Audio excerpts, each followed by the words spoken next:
21,370,000,000 naira only is for statutory transfers. 1,475,320,000,000 naira only is for debt services. 2,648,600,000,000 naira only is for recurrent non-debt expenditure, while the sum of 1,845,540,000,000 naira, inclusive of 157,150,000,000 naira is for statutory transfers, and 86 billion naira as interest on capitalized loans is for contribution to development fund for capital expenditure for the year ending on the 31st December 2016. Over 6 trillion predicated on an oil benchmark of $38 per barrel, and indeed a debt profile of 1.8 trillion. I want to say that financing and funding concerns arising as a result of the volatility and unpredictability of the global oil pricing, which is currently characterized by an increasing downward trend in the market. The consequential effect, Honorable Speaker, is the high deficit margin that the debt option has been adopted by government to take care of. My own suggestion is a call for diversification, which many of our colleagues have already spoken about, and particularly as it has to do with the area of agriculture and solid minerals, which I believe at the committee level, this House should raise the funding for these sectors so that we can heal and cure our overdependence on this oil, which has provided a basis for a mono economy of which we are suffering today. Thank you, Mr. Speaker and honorable colleagues. Thank you, Mr. Speaker, for this time for me to also lend my voice on this budget. I had so many things to say, but for want of time, I may not be able to say much.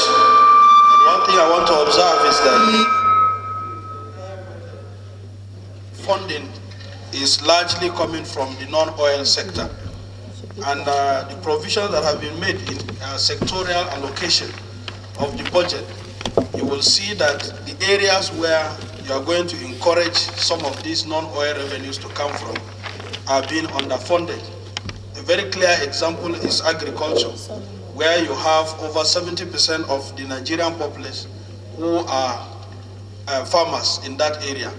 And as of today, based on the economic hardship and the high rise of the exchange rate, many farmers cannot get fertilizer, and many farmers have withdrawn their children from school. And up to that, we are still gathering a lot of money, up to 6 trillion, and we are budgeting just 78 billion for agriculture. And I think that is highly unfair. If you go to the streets of China, you will see that in every house there is a mini factory inside. This is as a result of development of medium-scale technology. And if you look at their location for science and technology, you will almost weep and say, where are we heading to? We are talking of creating employment, and we are not talking of developing the infrastructure that will drive this employment. And that is very, very worrisome. And the third issue that I would like to also look at is, if you are talking of non-oil, you talk of agriculture, you talk of science and technology, you must talk of solid minerals.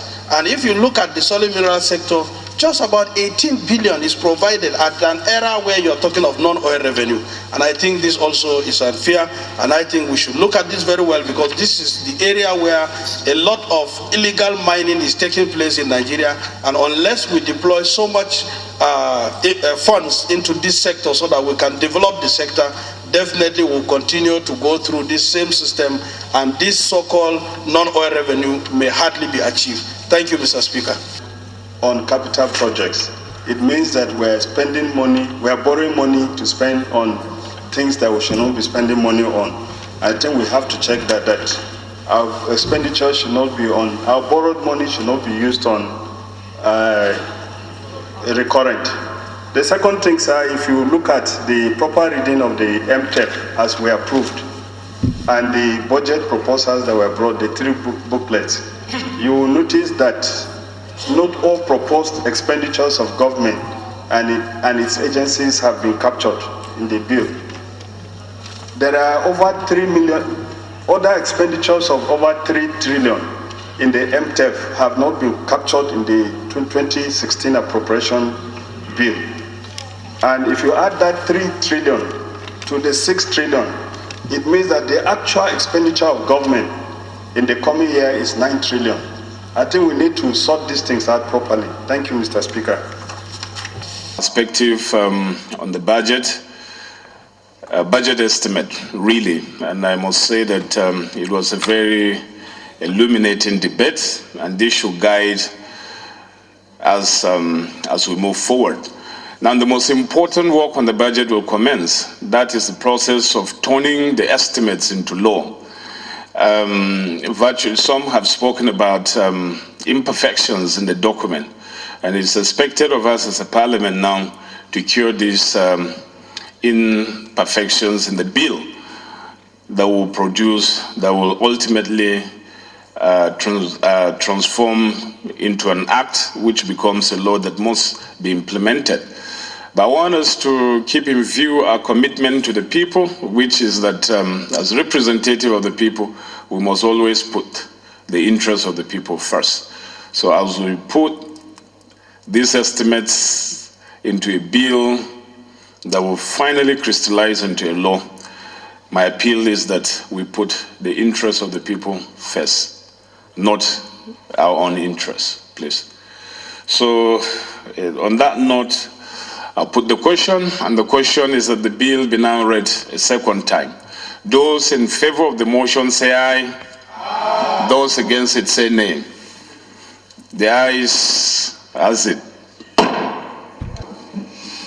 Honorable Speaker, honorable members, the bill for an act to authorize the issue from the Consolidated Revenue Fund of the Federation to a sum of 6,077,680,000,000 naira only, of which 351,370,000,000 naira only is for statutory transfers, 1,475,320,000,000 naira only is for debt service, 2,648,600,000,000 naira only is for recurrent non-debt expenditure, while the sum of 1,845,540,000,000 naira, inclusive of 157,150,000,000 naira only, is for statutory transfer, and 86 billion naira as interest on capitalized loans for contribution to the development fund for capital expenditure for the year ending on the 31st day of December 2016. Second reading. The bill is now referred to the Committee on Appropriation, with all other standing committees as subcommittees of the Committee on Appropriation. Those